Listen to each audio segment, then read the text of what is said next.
Some more examples of restrictions. So here we have 14 over 2x minus 1. Yet again, the denominator cannot be equal to 0. So we're going to say that the bottom cannot be equal to 0. So 2x is not equal to positive 1. The minus 1 becomes positive 1. Divide both sides by 2. And x can't be a half. So our restriction is x cannot be a half, which kind of makes sense. If we have a half, then 2 times a half is 1, and 1 minus 1 is 0. And that's why we have that restriction.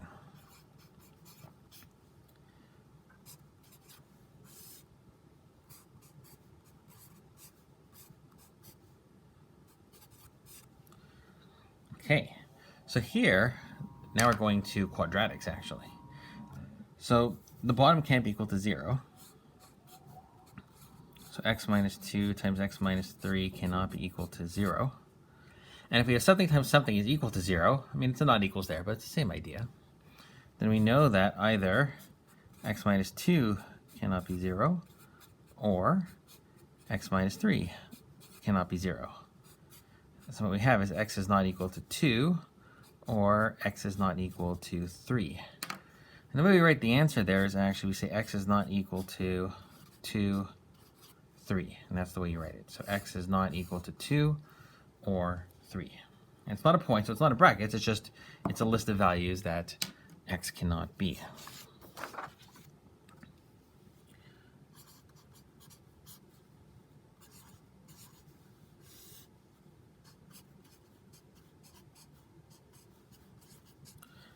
Okay, so more quadratic fun over here.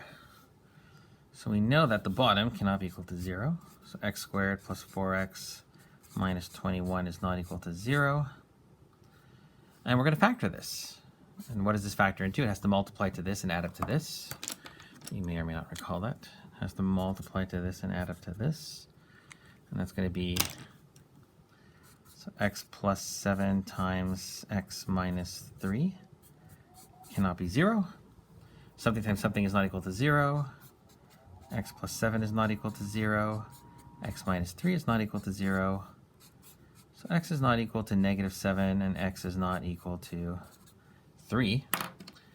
And we're going to write that over here. X is not equal to, and usually you do it in order from the least to the most, which would be minus 7, 3. And that would be the answer for that one.